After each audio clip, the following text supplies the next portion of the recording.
Per Yngve Ohlin was born January 16, 1969, in Västerhaninge, Sweden, to Lars and Anita Ohlin, the eldest of 3 children, Anna, Anders, and Danielle. From a young age, Per, known by his nickname Pelle, was a bit of an eccentric. He was fascinated by war, dark humor, and violent comics. All in all, Pelle had a relatively tame childhood aside from his parents' divorce. In middle school, Pelle had a near-death experience.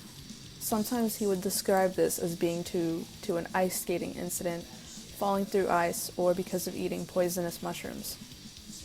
In reality, Pelle was viciously beaten by children at school, causing his spleen to rupture. He suffered internal bleeding, in his own words. I had a weird experience once. I had inner bleeding, and it couldn't be found at x-rays, so when it continued to bleed and bleed, I finally fainted and dropped down to the floor because I ran out of blood. The heart had no blood left to beat, and my veins/arteries almost emptied of blood. Technically, I was dead. At that moment when I fell down, to a door I heard later, I saw a strange blue color everywhere. It was transparent, so I could for a short moment see everything in blue, till something shining white and hot surrounded me. It's someone I know who's had many out-of-body experiences and knows much more than I do about supernatural experience, that I asked this because it was so strange about those colors. She told me that the first plane in the astral world has the color blue. The earthly plane has the color of black. Then comes a gray that is very near the earthly one and is easy to come to. The next one further is blue. Then it gets brighter and brighter till it stops at a white shining one that can't be entered by mortals. If any mortal succeeds in entering it, that one is no longer mortal and cannot come back to the earthly planes, nor go back to this earth. After the white plane, it goes further with other colors that I don't know of. There only spirits and great sorcerers can travel. I was told that the white plane I then entered, without knowing it, was the dead world, and I died. But I also got thrown back after a short time, which very rarely happens. So of what I've heard, I have some kind of purpose to achieve here. That happened for almost 8 years ago, and I'm trying to find out what I have to do here before I can enter the light again. While it is trite to say, after this experience, Pelle was never the same.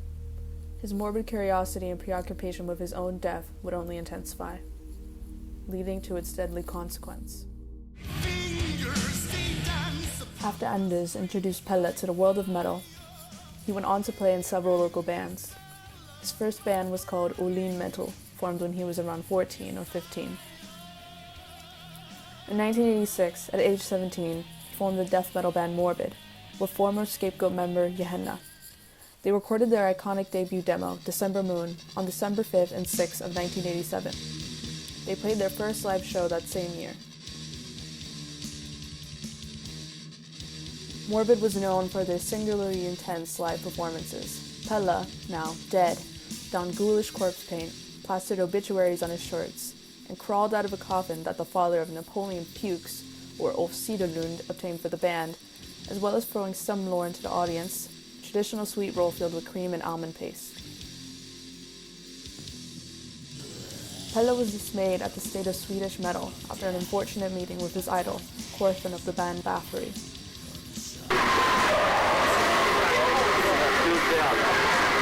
At an in-store signing in Stockholm at the hard rock and metal record shop Heavy Sound on the 29th of May, 1987. Disappointed by his rock star attitude, he began to view Korfen as a wimp who simply wasn't evil enough. According to Pelle, in an interview given in 1990, he even says that he left a sacrificed guinea pig head at the mailbox of Korfen's record label, angering Korfen's father to the point of disgust. All of this ultimately led to Pelle's decision to leave Sweden for Norway, becoming the new vocalist and lyricist for an extreme band which had already earned itself a hefty reputation, Mayhem.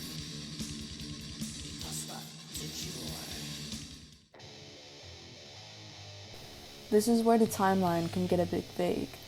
When Pelle initially came into contact with Mayhem, or when he officially moved to Norway, we don't know. But by early 1988, he was the official vocalist of Mayhem. At this time, Mayhem had already released their debut EP around a year prior, Death Crush. It quickly gained a cult following. They had become a band that everyone had heard of, but few had actually listened to. Jonit Stuberu, or Necro Butcher, bassist of Mayhem, says that Pella's first proper contact with Mayhem came with an interesting parcel he sent. Namely, it was a mouse crucified on an inverted cross, sent along with the December Moon demo and a letter. The contents of that being unknown, as both the mouse and the letter flew out of Jorn's car window. Their previous drummer, Mannheim, had already left the band to pursue other interests, being replaced with Jan Axel Blumber, or Hellhammer, around the same time as Dead's arrival. One of the many difficulties that presented themselves to Pella while in Norway was the language barrier. While Swedish and Norwegian have some degree of mutual intelligibility, Pella found Euronymous' accented dialect to be particularly difficult. When it's cold and when it's dark, the freezing moon can obsess you.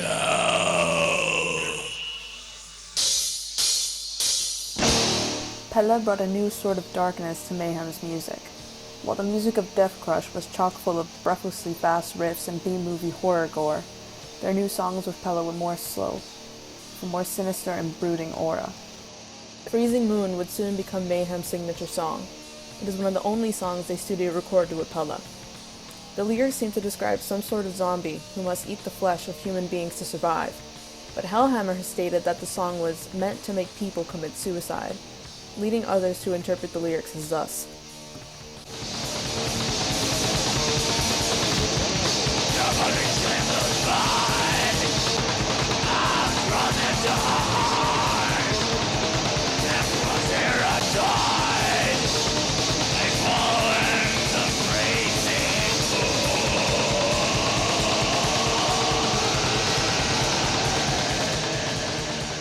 In an interview with Metallian, founder of Slayer Mag and friend to Pella, he states, "Mostly they deal with how I feel when I wrote them.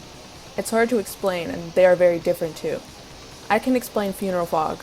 It's about a legendary place in the middle of the Carpathian Horseshoe, a swampland called Sherlock Basin, which is surrounded by fearful superstition, and the weirdest beings are thought to haunt the place. That I thought about when I wrote that song, and I started to imagine heavy fog lit up by the full moon. This fog oozed up from the place, drifting woefully in silence to extinguish the lives of the local people and bring their souls to Lord Satan." Mayhem's first concert with Dead was in Jessheim, Norway, on February 3rd, 1990. This is the infamous gig in which Pella cut himself with a broken Coca-Cola bottle. According to Frost of Emperor, he had to be taken to the hospital after. He had also fantasized about dying on stage, as well as performing even more brutal acts of self-mutilation on himself in front of an audience. Talking about self-harm, he said, "No, I just like to cut myself. It makes it easier for me. I get rid of things that are bothering me. I can feel like myself again." Metallian, friend of Pella and founder of Slayer Mag, stated, "Pella and Tumpa together would result in complete chaos, especially back in those days. They sat in my parents' bedroom, cutting themselves. It looked terrible in there. We had to throw away everything with bloodstains. Pella went completely crazy that night. Completely." Tumpa has said, about the same night, Pella was running around with a knife and was so jacked up that Metallian and Øystein had to wrestle him to the ground to contain him. René Johnson of the Norwegian band Cadaver brought out a pair of handcuffs and snapped them on Pella in hopes of calming him down. The problem was that no one had keys for the cuffs, so they dragged Pella to a nearby police station to get help removing them. But I remember then, when we were going to sleep in the basement, we listened to At War with Satan by Venom. Øystein and Dead slept in the same room, and all was well. It was a damn fine get-together.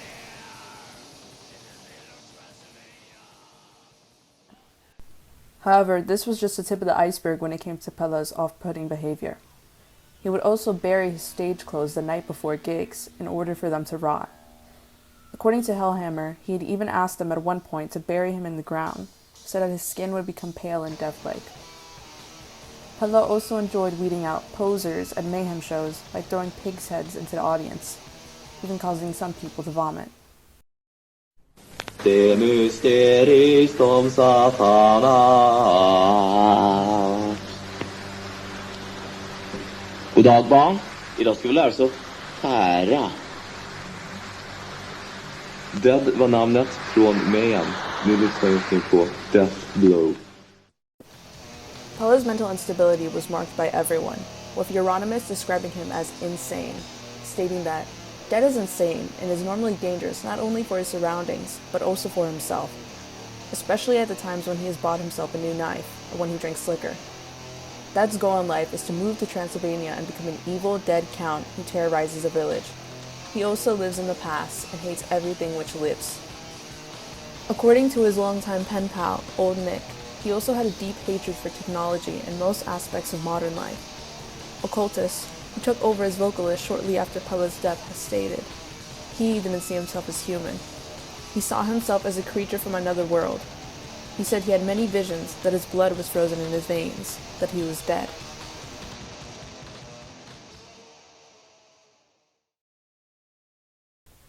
While he was never officially diagnosed with any mental illness during his lifetime, Dr. Schitz, former bass player of Morbid and psychologist, has said that he believes Dead would deeply empathize with someone with Cotard's delusion, a rare mental disorder in which someone possesses the delusional belief that they are dead.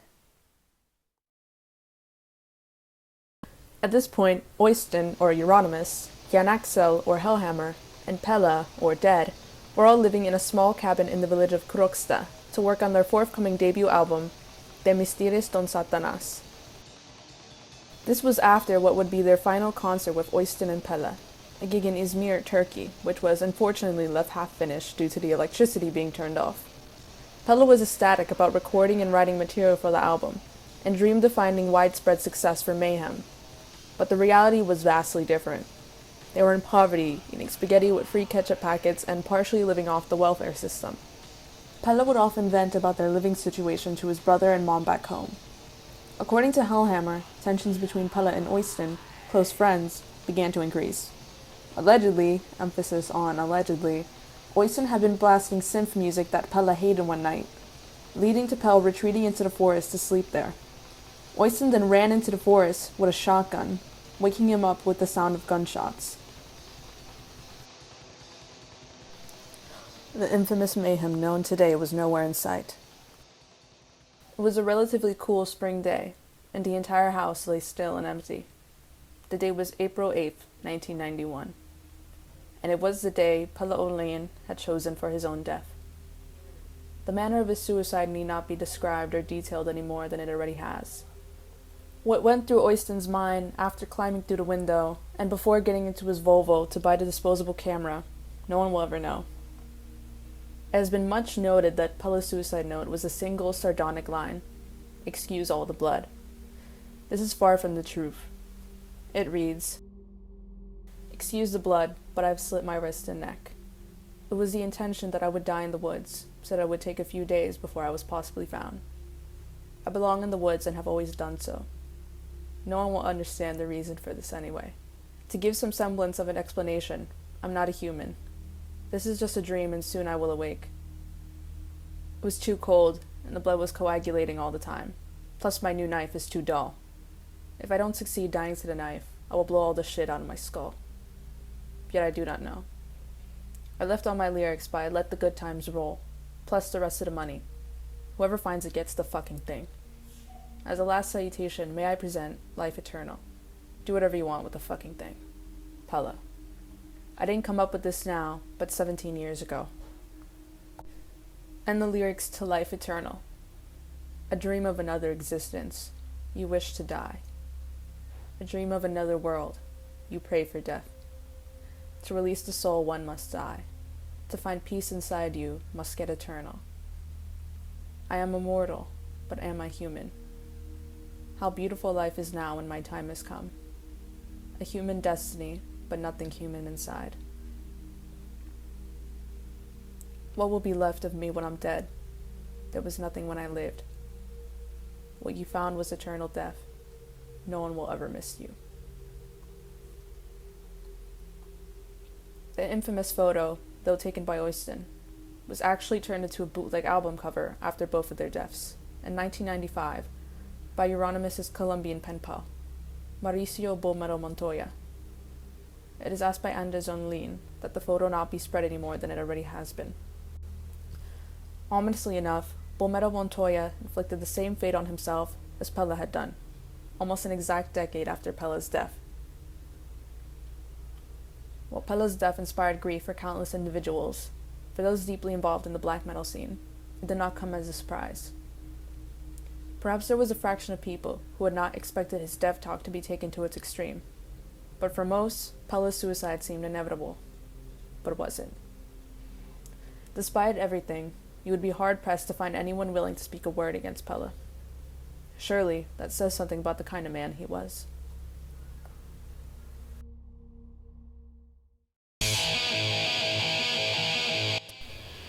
Pelle's life and death have inspired countless musicians and artists around the world, not only confined by the black metal scene. The title track of the fourth album by black metal duo Darkthrone, Transylvanian Hunger, is a paean to Dead.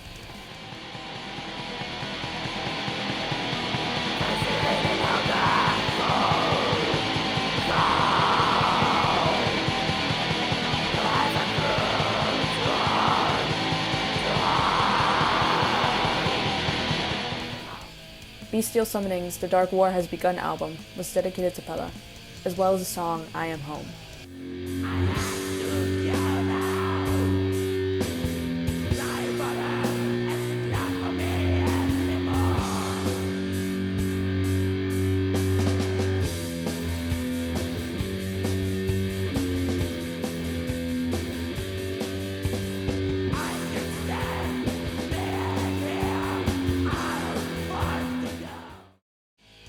Even more remarkable is the reunion of the band Morbid this year, January 7th, 2023. To celebrate the 35th anniversary of the December Moon demo, the band performed with Necro Bird on vocals, Daniel Ohlin, Pelle's half-brother. During the monumental introduction, Anders Ohlin held a lantern to guide people carrying Daniel to the stage in a coffin, the same as Pelle once did. Watan's Eric Danielsson filed in for elegy, who sadly passed away in 2021.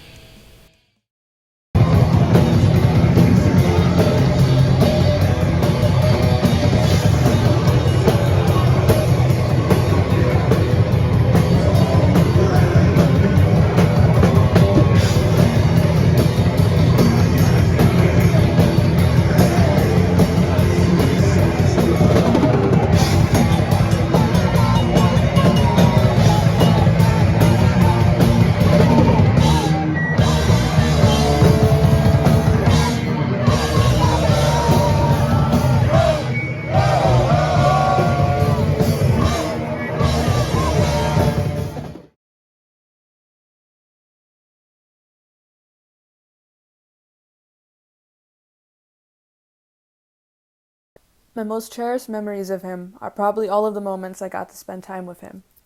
Because I'm his younger brother by 5 years, he didn't want to spend much time with me, only when he didn't have anything else to do.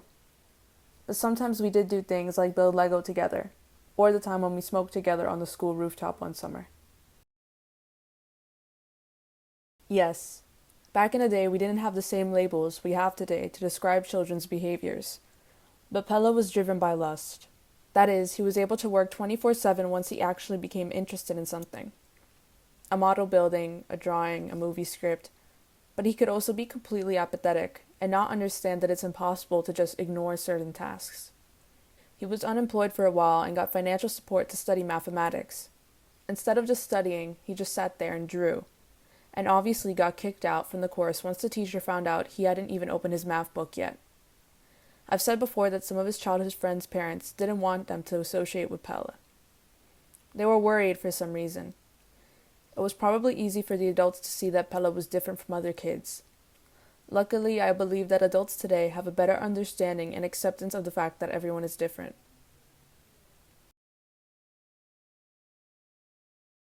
We both listened to a lot of music, and in our time, everyone tried to explain that it was dangerous to listen to metal. So it became a bit of a sport to find the worst or fastest band. So it was a bit difficult to find music that was a bit more cruel than Accept and Kiss.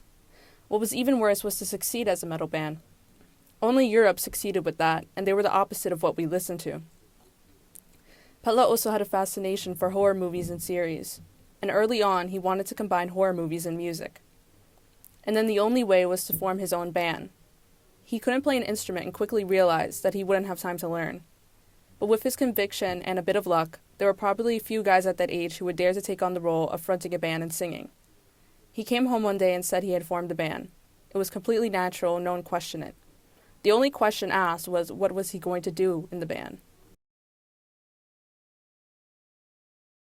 One of the biggest misconceptions is that Pelle was introverted, quiet, and evil. Pelle loved humor in all forms and was very funny himself. Sometimes you never knew if he was joking or serious.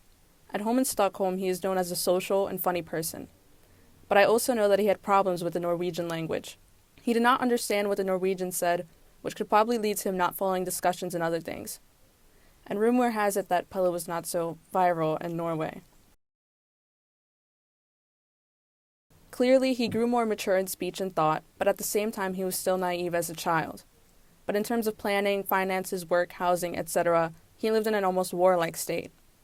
Surviving the day, gains and losses, sacrificing everything for the sacred cause, which is the band. In this way, he was still a child. But maybe that's what it takes for a band with a completely new and extreme direction to take shape and succeed. My parents were probably reluctant about the move. Considering that he couldn't cook or wash clothes, they were probably happy for him to try his wings. And they probably thought that he wouldn't last long in Norway. But they were probably worried that he wouldn't make it far away from his family and financially. The distance is not so far, but no one was flying, so it was by train or car. And sometimes there was a working telephone. We saw him get thinner and thinner every time he came home, which of course was a bad sign. But he was of age and no one could stop him from leaving. For my part, I was also torn. It would be sad not to have him close and not to be able to talk to him. But at the same time, he was like a tyrant watching over me, how I dress, what I listen to, etc. So when I left, I could be a bit of a normal teenager and listen to Bob Marley and etc. without him picking on me.